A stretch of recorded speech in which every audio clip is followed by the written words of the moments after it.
नमस्कार,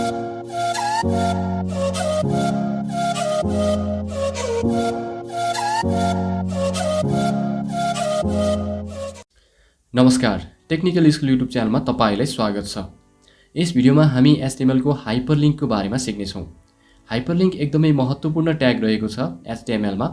हाइपरलिङ्क बिना हामीले एउटा कम्प्लिट वेबसाइट बनाउन सक्दैनौँ। हामीले कुनै पनि वेबसाइट भिजिट गर्दाखेरि त्यो वेबसाइटको कुनै पनि एउटा टेक्स्टमा अथवा पिक्चरमा क्लिक गर्दाखेरि हामी त्यो एउटा पेजबाट अर्को पेजमा पुग्छौँ। त्यसैलाई नै हामी हाइपरलिङ्क भन्छौँ। यसरी नै एउटा पेजबाट अन्य विभिन्न पेजमा चाहिँ हाइपरलिङ्क गरेर हामीले एउटा कम्प्लिट वेबसाइट बनाउन सक्छौँ। त्यसैले हाइपरलिङ्क एकदमै महत्त्वपूर्ण ट्याग रहेको छ। यस भिडियोमा हामी विभिन्न प्रकारका हाइपरलिङ्कहरू हेर्नेछौँ। अब यहाँ हामीले देखिरहेका छौँ, सुरुमा हामी लोकल लिङ्कहरू कसरी क्रिएट गर्ने त्यो कुरा बुझ्नेछौँ। त्यसपछि इन्टर्नल लिङ्क, एक्सटर्नल लिङ्क, त्यसपछि फाइल डाउनलोड लिङ्क कसरी बनाउने यो पनि कुरा हामी सिक्नेछौँ। अब लोकल लिङ्क भनेको के हो त? लोकल लिङ्क भनेको चाहिँ हामीले एउटा वेबसाइटबाट आफ्नै वेबसाइटको कुनै पनि पार्टिकुलर पेजमा लिङ्क राख्छौँ भने त्यसलाई चाहिँ हामी लोकल लिङ्क भन्छौँ। Local links are link to other pages on your own site, right? आफ्नै साइटको अन्य पेजहरूमा लिङ्क गराउँछौँ भने चाहिँ त्यसलाई चाहिँ हामी लोकल लिङ्क भन्छौँ। अनि त्यसैगरी इन्टर्नल लिङ्क भनेको चाहिँ internal link is a linked within a same web page. हामीले एउटा वेब पेजभित्र पनि लिङ्क राख्न सक्छौँ, त्यसलाई चाहिँ हामीले इन्टर्नल लिङ्क भन्छौँ। त्यस्तै अर्को चाहिँ के छ भन्दाखेरि एक्सटर्नल लिङ्क। एक्सटर्नल लिङ्क भनेको चाहिँ हाम्रो वेबसाइटबाट अरू कुनै वेबसाइटको डोमेनमा अथवा अरू कुनै वेबसाइटको कुनै एउटा पार्टिकुलर पेजमा चाहिँ हामीले लिङ्क राख्छौँ भने चाहिँ त्यसलाई हामीले एक्सटर्नल लिङ्क भनेर चिन्दछौँ। त्यसैगरी फाइल डाउनलोड लिङ्क, अब यो भनेको त हामीलाई थाहा नै छ। हामीले कुनै पनि एउटा लिङ्कमा क्लिक गर्दाखेरि कुनै पनि फाइल डाउनलोड हुन्छ भने त्यसलाई चाहिँ हामी फाइल डाउनलोड लिङ्क भन्छौँ। यस भिडियोमा हामी यी चारवटा लिङ्कहरू सिक्नेछौँ। अब हामी जाउँ आफ्नो टेक्स्ट एडिटरतिर। यो हाम्रो पहिलो भिडियोको सोर्स कोड हो जुन home.html मा थियो। सबैभन्दा सुरुमा चाहिँ म यसलाई पनि क्लोज गर्न चाहन्छु। अब यो हाम्रो ब्ल्याङ्क भयो। हाम्रो वेब पेजहरू चाहिँ कहाँ छन् त भन्दाखेरि डेस्कटपको वेब फोल्डरभित्र छन्। ओके, डेस्कटपको वेब फोल्डरभित्र हामीले देख्न सक्छौँ यहाँ दुईवटा फाइलहरू index.html र home.html। अब यसमा चाहिँ हामी के गर्छौँ भने index.html को एउटा वेब पेजबाट home.html को पेजसम्म हामी पुग्ने एउटा लिङ्क क्रिएट गर्नेछौँ। सबैभन्दा सुरुमा चाहिँ म के गर्छु भने home.html लाई चाहिँ म about.html को नाम लिइदिन्छु। यसलाई मैले about.html दिएँ। अब म index.html लाई खोल्नेछु। यसलाई चाहिँ हामीले सबलाइन टेक्स्टबाट चाहिँ एडिट गर्नुपर्नेछ। राइट क्लिक ओपन विथ यहाँ देखिरहेको छैन। यसलाई ओपन गर्न चाहिँ हामी यो पनि गर्न सक्छौँ। index.html लाई क्लिक गर्ने र ड्र्याग गर्दै लगेर यसलाई सबलाइन टेक्स्टमा छोडिदियौँ भने पनि यो चाहिँ सबलाइन टेक्स्टमा हाम्रो सोर्स कोड चाहिँ खुल्नेछ, राइट? अब यसलाई म रन पनि गर्न चाहन्छु। index.html लाई डबल क्लिक गरेँ। ओके, हाम्रो यो यस्तो छ यो पेज।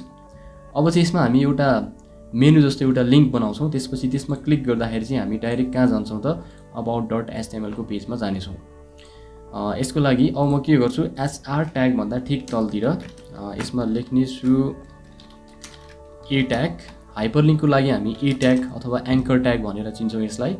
ए ट्यागको प्रयोग गर्छौँ। त्यसपछि ए ट्यागसँगै एट्रिब्युट लाग्छ, compulsory attribute sref equal to. अब त्यो पेजको नाम दिनेछौँ यसमा हामी। त्यसपछि यसलाई क्लोज गर्छौँ। अबाउट भनेर राख्छौँ /a। अब यति गरेपछि चाहिँ हामीले अबाउट चाहिँ यहाँनिर देख्न सक्छौँ। F5 प्रेस गरी यहाँ हामीले अबाउट भन्ने पेज देख्यौँ। ओके, यसरी नै हामीले अरू पनि लिङ्कहरू क्रिएट गर्न सक्छौँ। A tag, anchor tag, sref equal to. अब यसमा अहिले हामीले कुनै पनि लिङ्क राख्ने छैनौँ। त्यसपछि यसमा हामी राख्छौँ home/a। अब चाहिँ यहाँ हामीले दुईवटा लिङ्कहरू बनेको चाहिँ पाउन सक्छौँ। एउटा होम भयो, एउटा अबाउट पेज, राइट? अब म के गर्छु भन्दाखेरि अबाउटमा क्लिक गर्दाखेरि चाहिँ हामी कहाँ पुग्छौँ त about.html को पेजमा पुग्नेछौँ। र यसमा चाहिँ हामी लेख्छौँ सिम्पल about.html। यति गरेर सेभ गर्छौँ यसलाई, Ctrl+S। त्यसपछि हामी जान्छौँ ब्राउजरमा, F5 की प्रेस गर्छौँ र हामीले यहाँ देख्यौँ कि एउटा ब्लू कलरमा चाहिँ लिङ्क आएको छ अबाउट। अब हामीले अबाउटमा क्लिक गऱ्यौँ भने चाहिँ हामी डाइरेक्ट पुग्छौँ about.html को पेजमा, राइट? यो भयो सिम्पल हाइपरलिङ्क। यसरी चाहिँ हामीले हाइपरलिङ्क क्रिएट गर्न सक्छौँ। अब यसैगरी तपाईले about.html मा यसमा पनि हामीले क्रिएट गर्न सक्छौँ यस्तै खालको लिङ्क। यसको लागि तपाईले about.html खोल्नु पर्ने हुन्छ। ओके, यो हाम्रो about.html को सोर्स कोड हो। एचआर राख्ने छौँ सुरुमा। त्यसपछि हाम्रो दुईवटा लिङ्कहरू हामीले यहाँ क्रिएट गरेका थियौँ। यसलाई हामी ल्याउँछौँ कपी र यसमा लगेर पेस्ट गर्छौँ र अब हामी about.html को पेजबाट यो पेजबाट होम पेजमा जाने पनि लिङ्क बनाउँछौँ, राइट। यो हाम्रो about.html भयो। यसमा हामीले एउटा ए ट्याग राख्यौँ। त्यसपछि यसमा राख्छौँ हामी index index.html control S. Okay, अब यसमा गएर हेरौँ हामीले होम र अबाउट हामी यहाँ पाउन सक्छौँ। होममा क्लिक गऱ्यौँ भने हामी होम पेजमा आउँछौँ, index.html मा आउँछौँ। त्यसपछि अबाउटमा क्लिक गऱ्यौँ भने हामी about.html को पेजमा पुग्न सक्छौँ। यो चाहिँ भयो सिम्पल हाइपरलिङ्क। यसरी चाहिँ हामीले हाइपरलिङ्कहरू राख्न सक्छौँ। यसरी हामीले कुनै पनि ठाउँमा हाइपरलिङ्क राख्न सक्छौँ। यी अब टेक्स्टहरू, त्यसपछि कुनै पनि एउटा टपिकमा, कुनै पनि एउटा पिक्चरमा पनि तपाईँले हाइपरलिङ्क चाहिँ राख्न सक्नुहुन्छ। अब चाहिँ हामी इन्टर्नल लिङ्क कसरी राख्ने भन्ने कुरा सिक्नेछौँ। इन्टर्नल लिङ्क भनेको कुनै पनि एउटा पेजबाट त्यही पेजको कुनै पनि डिफ्रेन्ट एउटा पोर्सनमा चाहिँ हामी पुग्न सक्छौँ। कुनै पनि एउटा टेक्स्टमा क्लिक गर्दाखेरि त्यही पेजको कुनै पनि एउटा पार्टमा चाहिँ हामी पुग्न सक्छौँ। त्यसलाई चाहिँ भनिन्छ इन्टर्नल लिङ्क। अब यो हाम्रो about.html को पेज भयो र यो पेजमा चाहिँ हामीले एउटा कुनै पनि टेक्स्ट राख्नेछौँ माथि टपमा। त्यसपछि त्यसमा क्लिक गर्दाखेरि चाहिँ हामी यही पेजको कुनै पनि एउटा पार्टिकुलर पोर्सनमा चाहिँ हामी पुग्न सक्छौँ। ओके, यसमा मैले अब के गर्छु भन्दाखेरि एचआर, यसमा पनि मैले एउटा होरिजेन्टल रुलर राख्नेछु।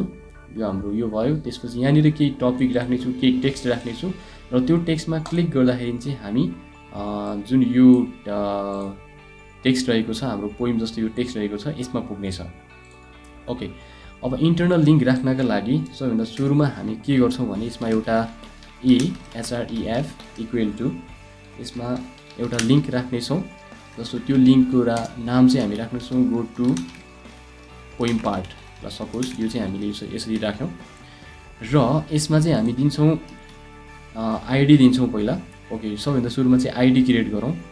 यसमा PRE ट्यागमा चाहिँ हामी के गर्छौँ त आइडी इक्वल टु POEM भनेर आइडीको नेम दिएँ मैले पोइम भनेर र यो पोइम भन्ने आइडीलाई चाहिँ हामीले लगेर कन्ट्रोल सी मैले कपी गरेँ। अब डाइरेक्ट टाइप गर्दा पनि हुन्छ। ह्याज सिम्बल राख्नुपर्ने छ इन्टर्नल लिङ्कको लागि चाहिँ। त्यसपछि हामी राख्छौँ POEM पोइम, राइट, कन्ट्रोल यस। अब यसमा गएर हामी के गर्छौँ त F5 की प्रेस गर्छौँ। रिफ्रेस भएको छ हाम्रो पेज र हामीले यहाँ टपमा देखिरहेका छौँ कि गो टु पोइम पार्ट भनेर। अब यदि यसमा हामीले क्लिक गऱ्यौँ भने चाहिँ हामी यही पेजको पोइम पार्टमा पुग्नेछौँ, जुन चाहिँ यो हाम्रो PRE टेक्स्टभित्र, PRE ट्यागभित्र राखिएको टेक्स्ट थियो। यसमा चाहिँ हामी डाइरेक्ट पुग्यौँ। अब यसरी चाहिँ हामीले इन्टर्नल लिङ्क पनि राख्न सक्छौँ र अन्तिममा आएर गो टु टप भन्ने एउटा लिङ्क पनि राख्न सक्छौँ। यसको लागि तपाईँले के गर्नुपर्ने हुन्छ भन्दाखेरि सबैभन्दा अन्तिममा PRE ट्यागभन्दा तल चाहिँ हामी के गर्छौँ href इक्वल टु #टप। यसरी गो टु टप /a यो चाहिँ हाम्रो एउटा लिङ्क क्रिएट भएको छ र यहाँनिर चाहिँ हामीले टप भन्ने चाहिँ आइडी कतै पनि क्रिएट गरेका छैनौँ। यो चाहिँ अटोमेटिकली HTML ले आफैले दिनेछ यो ट्याग, यो आइडी चाहिँ। सो यसलाई मैले रिफ्रेस गरेँ F5 र यसमा मैले गो टु टपमा क्लिक गरेँ भने चाहिँ म पेजको टपमा पुग्न सक्छु। Go to poem part, go to top, यस्तो खालको हाइपरलिङ्कलाई चाहिँ हामी इन्टर्नल हाइपरलिङ्क भन्छौँ। यसरी अब एउटा वेब पेजमा धेरैवटा टपिकहरूको बारेमा तपाईँले लेख्नु भएको छ भने त्यो टपिकहरूको लिस्ट आउट माथि नै गरेर ती पार्टिकुलर टपिकमा चाहिँ तपाईँले आइडी राखेर चाहिँ यसरी इन्टर्नल हाइपरलिङ्क राख्न सक्नुहुन्छ।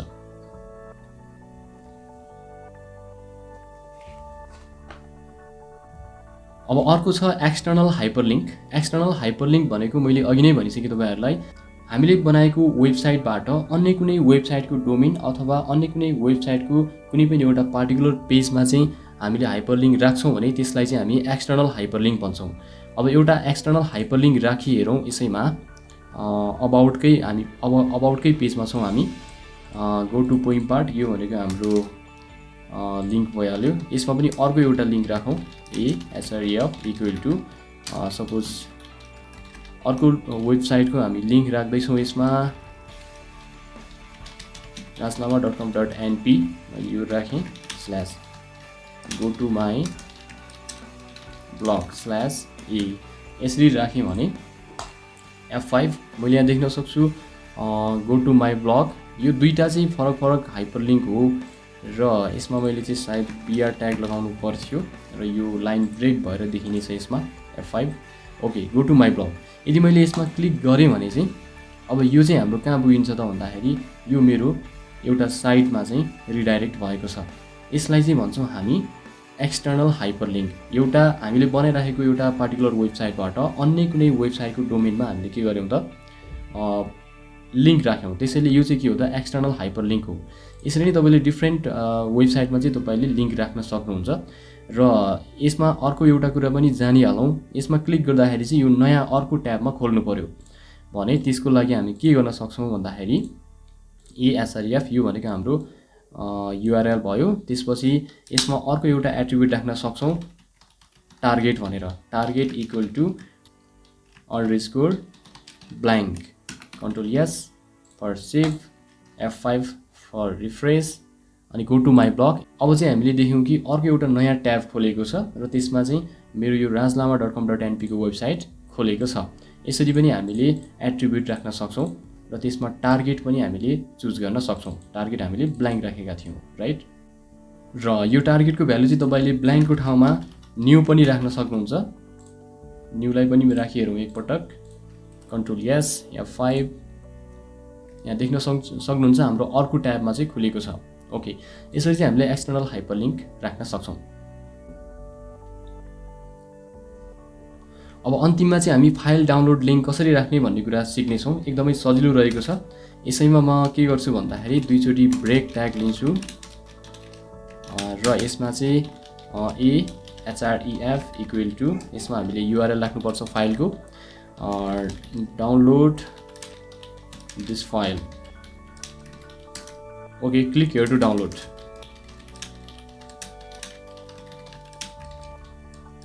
/A अझ यो /A लाई चाहिँ हामी कहाँ राख्छौँ त भन्दाखेरि क्लिक हियरमै राख्नेछौँ okay control S click here to download भयो अब यहाँनिर हाम्रो टेक्स्ट देखिनु पर्नेछ वेब पेजमा ओके यसमा क्लिक हियर टु डाउनलोड अब यसमा क्लिक गर्दाखेरि चाहिँ हाम्रो फाइल डाउनलोड हुनु पर्यो यसको लागि हाम्रो फाइल चाहिँ जिप फर्मेटमा हुनुपर्नेछ म एउटा पहिला जिप फर्मेटमा एउटा फाइल बनाउने छु ओके हाम्रो वेब डेस्कटपमा रहेको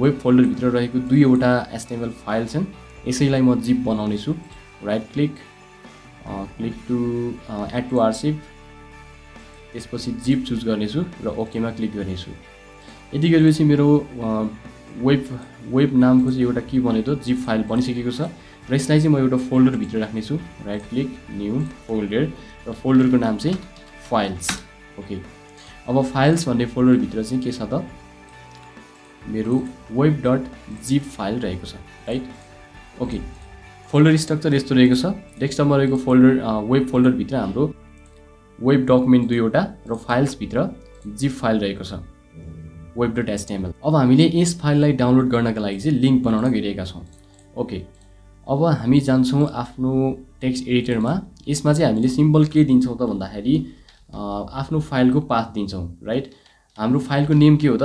web.zip जिप राइट यसका साथसाथै web.zip फाइल चाहिँ कहाँ छन् त भन्दाखेरि हाम्रो फोल्डरभित्र छ के नामको फोल्डरभित्र त फाइल्स नामको फोल्डरभित्र छ त्यसैले हामीले यो फोल्डर नेम पनि दिनुपर्ने हुन्छ FILES files/web.zip यति गर्ने बित्तिकै हाम्रो चाहिँ फाइल डाउनलोड लिङ्क चाहिँ रेडी भइसकेको छ ओके यसमा F5 गर्न सक्छौँ हामी रिफ्रेस भयो पेज यदि मैले क्लिक हियरमा क्लिक गरेँ भने र मैले चाहिँ यहाँ पाएको छु कि सेभ एजको एउटा डायलग बक्स यदि यसमा मैले ओकेमा क्लिक गरेँ भने अब त्यो web.zip फाइल चाहिँ हाम्रो डाउनलोड हुनेछ र मैले यसलाई ओपन गरेँ भने I can see that file inside my download folder right यसरी चाहिँ हामी सिम्पल डाउनलोड लिङ्क पनि क्रिएट गर्न सक्छौँ यदि तपाईँ क्लिक हियर भन्ने टेक्स्टलाई चाहिँ बटन बनाउन चाहनुहुन्छ भने यसको लागि सिम्पल एउटा ट्याग लगाइदिनुहोस् ए ट्याग भन्दा अगाडि button type equal to button त्यस पछाडि हामी क्लिक हियर भन्दा पछाडि के गर्छौँ त भन्दाखेरि सरी ए भन्दा पनि पछाडि राइट /बटन। अब यति गर्ने बित्तिकै चाहिँ त्यो चाहिँ हाम्रो बटनमा चेन्ज हुनेछ। क्लिक हियर, यो हाम्रो एउटा बटन बनेको छ र यसलाई चाहिँ हामीले यो कलर र यो अन्डरलाइन पनि हटाउन सक्छौँ। त्यसको लागि चाहिँ CSS को केही प्रपर्टिजहरू हामीले लगाउनु पर्ने हुन्छ। ए ट्यागमा यसमा लगाइहालौँ style equal to text decoration,